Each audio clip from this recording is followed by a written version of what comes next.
শীত মানেই পিঠাপুলির উৎসব, আর সেই উৎসবে যদি থাকে গরম গরম দুধে ভেজানো তুলতুলে নরম চিতই পিঠা, তো আর কিছুই লাগে না। তো এখানে কিন্তু আজকে আমি তোমাদের সাথে শেয়ার করব দুধ চিতই পিঠা বা দুধ সর পিঠার রেসিপি। তো হাই গাইস, আসসালামু আলাইকুম, welcome back to my channel. কেমন আছো তোমরা সবাই? আশা করছি ভালো আছো। আল্লাহর রহমতে আমি অনেক ভালো আছি। তো গাইস, দুধ চিতই পিঠাটি তৈরি করার জন্য এখানে আমি শুকনো চালের গুঁড়া নিয়ে নিছি। তোমরা চাইলে ভেজা চাল ব্লেন্ডার করে তারপরে কিন্তু এই পিঠাটি তৈরি করতে পারো। তো চালের মধ্যে এখানে আমি অ্যাড করে দিচ্ছি স্বাদ মতো লবণ। লবণটা দেওয়ার পরে কিন্তু চালের গুঁড়ার সাথে ভালোভাবে মিশিয়ে তারপরে কিন্তু এখানে আমি অ্যাড করে দেব হালকা কুসুম গরম পানি।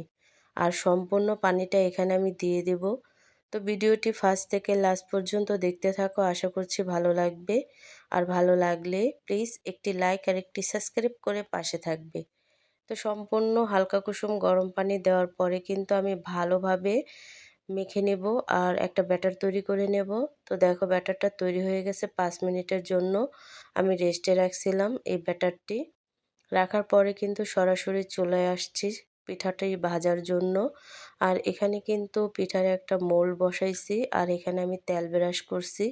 তেল ব্রাশ করে নেওয়ার পরে কিন্তু এখানে আমি ব্যাটার নিয়ে তারপরে কিন্তু প্রত্যেকটা আম পিঠার খাজে আমি প্রত্যেকটি খাজেই কিন্তু আমি পিঠার ব্যাটারগুলো দিয়ে দিছি।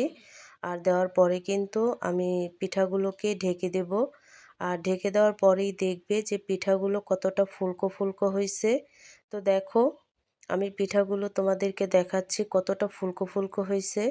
তো প্রত্যেকটা পিঠাই কিন্তু ফুলে উঠছে, দেখতেই পাচ্ছ। তো এই পিঠাগুলোকে আমি তুলে নেব, খুব সহজেই কিন্তু তুলে নেওয়া যায়। আর নিচ থেকে কিন্তু একেবারে কালো হয়ে যায়নি, সাদা সাদা টাইপের কিন্তু এই পিঠাগুলো হয়েছে।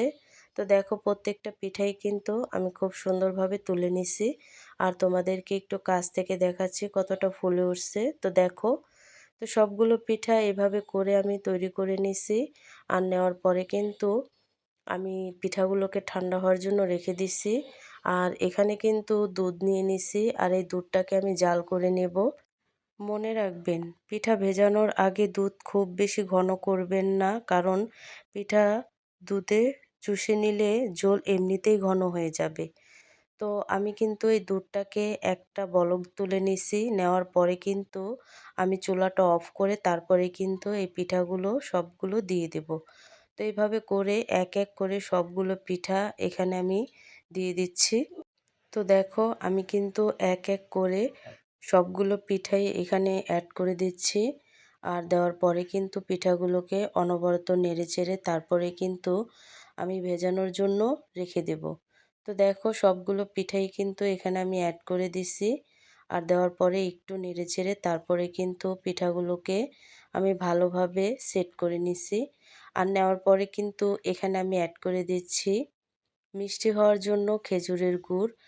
আর আর হ্যাঁ, সবসময় মনে রাখবে, গরম পিঠা হালকা গরম দুধে ছাড়বে না, তাহলে পিঠা ভেতর পর্যন্ত নরম হবে।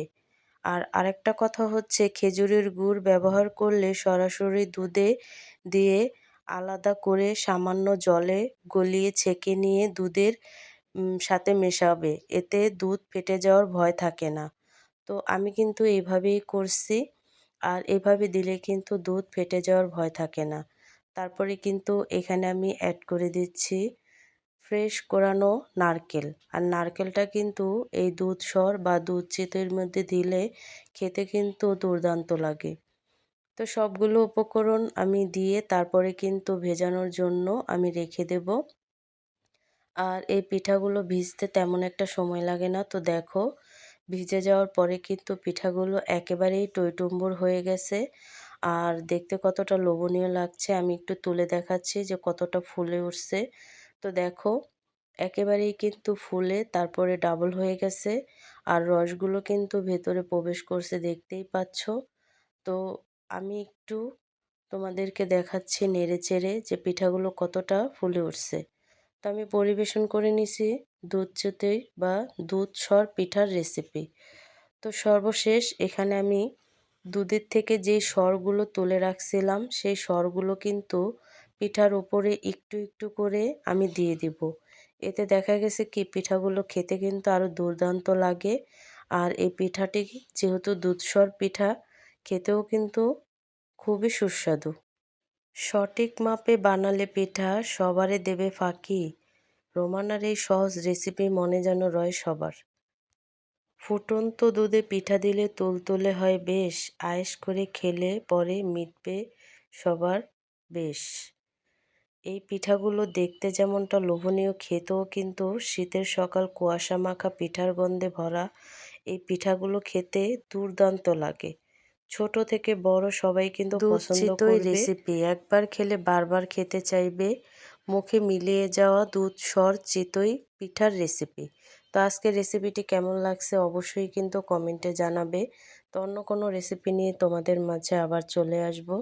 আজকে এই পর্যন্তই। সবাই সুস্থ থাকবে, ভালো থাকবে। আল্লাহ হাফেজ।